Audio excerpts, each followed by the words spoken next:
엄영수 증인의 이전 발언에 대해서 봉지욱 참고인이 위증을 한 것 같다 이렇게 얘기를 했어요.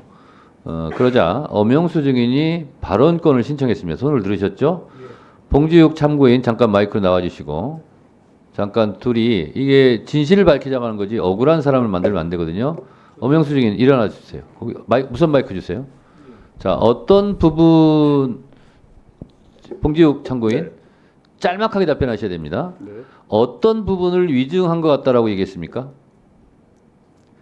일단 본인이 법정에 나와서도 대북 사업의 목적을 변호사 유한영 측 변호인이 물었을 때 주가 보형의 목적이 있는 것 같다고 답변을 한 사실이 있죠. 전체적으로 말씀하세요. 지금 봉지욱 기자님께서 그 전체적인 재판 진행에 대한 내용을 전혀 모르시면서 저렇게 말씀하시는 것 같고, 그 주가 조작을 위해서 제가 했다 안 했다 이게 아니고, 당시에 저 그 7월 17일 저 7월 달에 있었던 마닐라 대회 이후로 엄영수 증인 예. 짧게 끊어서 갈게요. 자, 전체적인 제 증언 자료를 보면은 짧게 답변을 이제 발언 기회 충분히 드릴게요. 예. 예. 자, 봉지욱 참고인 네. 요 부분에 대해서 반박하세요.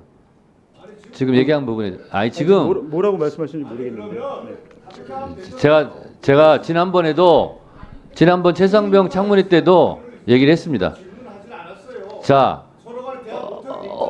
제가 진행을 하는 겁니다. 둘이 상대방이 대화를 못하기 때문에 제가 진행을 하는 거예요. 자, 엄영수 증인 예. 저한테 발언권을 신청했어요. 예. 봉지욱 기자가 얘기한 부분에 대해서 본인이 지금 억울하니까 손을 든 거 아니에요. 예, 그렇습니다. 그거를 짧게 얘기하시라고. 저는 저런 취지로 발언한 적이 없습니다. 자, 됐습니다. 봉지욱 참고인 이 부분에 대해서 본인이 발언한 부분에 대해서 인정을 못 하겠다는데 본인이 그러면 저 발언에 대해서 할 말 있으면 하세요. 엄영수 비서실장은 2023년 7월 4일 증인으로 나와서 이화영 측 변호인이 주가 부양을 염두에 두고 안부수를 나노스의 사내 이사로 영입한 것이야라고 묻자 그런 측면이 있습니다라고 대답을 했고, 또 N 활성화라는 카카오톡 대화방에서도 안부수나 뒤에 계신 김영기 차관 등을 영입했을 때 댓글 작업을 하지 않는데 본인이 안에 같이 작업을 했던 분입니다. 네, 됐습니다. 자, 엄영수 증인 이 부분에 대해서 할 말씀 하세요. 아까도 말씀드렸듯이 전체적인 제 증언의 내용을 보셔야 됩니다. 지금 봉지욱 기자님은 봉지욱 참고인이 말한 부분에 대해서 본인이 할 말 있으면 하시라고요. 반박하시라고요. 아니 그렇게 짧은 부분에 대해서만 반박하고 이런 게 아니고, 저는 말씀드렸듯이 봉지욱 기자님이 말씀하신 것처럼 제가 이거를 주가 조작을 위해서 500만 불을 보냈다 이런 내용이 전혀 없습니다.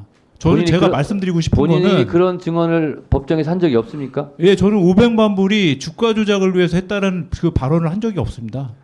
자, 봉지욱 그럼 참고인 이 부분에 대해서 말씀하세요. 잘못 이해를 하신 것 같은데, 본인이 주가 조작을 위해서 500만 불을 보냈다는 게 아니고, 그때 당시에는 500만 불의 용도를 모른다고 했다가 나중에 와서 검사가 그런 얘기를 하길래 그때 당시 50억 얘기가 있었는데 혹시 그 500만 불이 50억인 것 같습니다라고 법정에 증언을 하셨어요. 제가 아까 여기 앉아서도 이분이 하신 그 법정 증언서와 검찰 진술서를 쭉 다시 봤습니다. 혹시 제가 착각을 했을까 봐. 그리고 아까 말씀드렸듯이 각종 동영상 전문 촬영 팀을 대동해서 돈을 주고 그걸 찍은 것은 회사의 홍보를 위해서 주가를 부양하기 위해서 목적이 있다라고 본인이 검찰 진술하셨잖아요.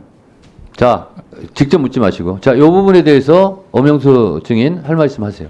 제가 계속 말씀드리지만은 지금 봉지욱 기자님은 사실관계를 전혀 잘 모르시는 상태에서 부분적인 그 증언 내용만 발췌해서 저렇게 말씀하시는 부분이 있고, 아울러서 봉 기자님이 저한테 6월 4일 날 한 번, 그다음에 6월 4일 날 오후 12시 47분, 오후 6시 42분 두 번의 문자를 보냈습니다. 그리고 전화는 한 통 따왔었습니다. 뭐냐면 저 부분에 대해서 말씀하시면서 그런 적이 있냐 없냐 다짜고짜 그렇게 말씀하시길래 제가 일이 바쁘니까 나중에 통화하시죠라고 끊었습니다. 그 다음에 말씀하신 그 제보자 그 형수라는 분이 저한테 전화가 왔습니다. 어떻게 왔냐면 봉지욱 기자님한테 협조를 잘해라.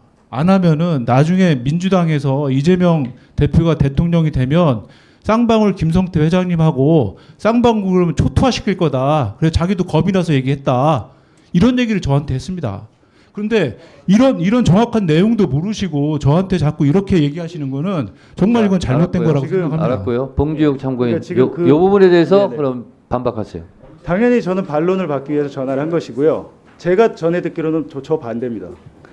본인이 그 검찰에서 했던 진술들 그런 것들이 김성태 회장이 알고 굉장히 이렇게 많이 고초를 겪었다고 알고 있고 본인이 회사를 옮기고 싶지만 지금 갈 데가 없어서 힘든 상황이다라고 생각했는데 오늘 뜬금없이 오후에 나오신 걸 보니까 회사의 지시를 받았겠구나. 그렇다면 그 회사의 의원님 제가 검찰 조사 전화를 예, 받았으면은 엄영수 증인 잠깐만요. 예, 그러니까 마지막 회사나 예를 들면 김성태 회장한테 그럼 누가 지시를 했을까라는 추론은 당연히 드는 것인데 기자가 당연히 그 기사를 쓸 때 이분에 대한 기사를 썼어요. 물론 실명 기사는 안 썼지만 반론을 받기 위해서 한 거고 지금 말씀하신 저 내용은 뭔지 모르겠지만 본인이 증명하셔야겠네요. 왜냐하면 본인이 통화했던 분이 제 제보자인지 아닌지도 모르는 상태에서 본인이 저렇게 얘기를 하시는데. 네, 알겠습니다. 알겠습니다. 자,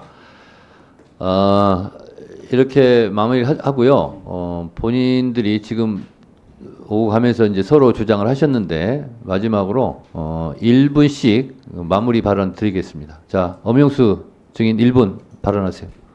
저는 뭐 제가 먼저 이렇게 말씀을 드린 것도 아니고 봉지욱 기자님이 어떤 면에서 저런 발언을 하셨는지 모르겠지만은 제가 이제 협조를 안 해서 아마 저렇게 말씀하신 것 같은데 저는 제가 이 자리에서도 아까 위원장님 앞에서 위원님들 앞에서 말씀드렸듯이 있는 그대로 제가 아는 사실 자체를 말씀드리기 위해서 온 거지 여기서 사실을 왜곡하거나 뭐 누구를 두둔하거나 이런 그럴 의도는 전혀 없습니다. 이상입니다. 네, 알겠습니다. 봉지욱 기자님 1분 발언하세요. 어떤 부분이 위증이었는지 검찰 진술 기록 그리고 법원 증언 녹취서를 제가 따로 제출을 하겠습니다. 이상입니까? 네. 네, 두 분 앉아주세요.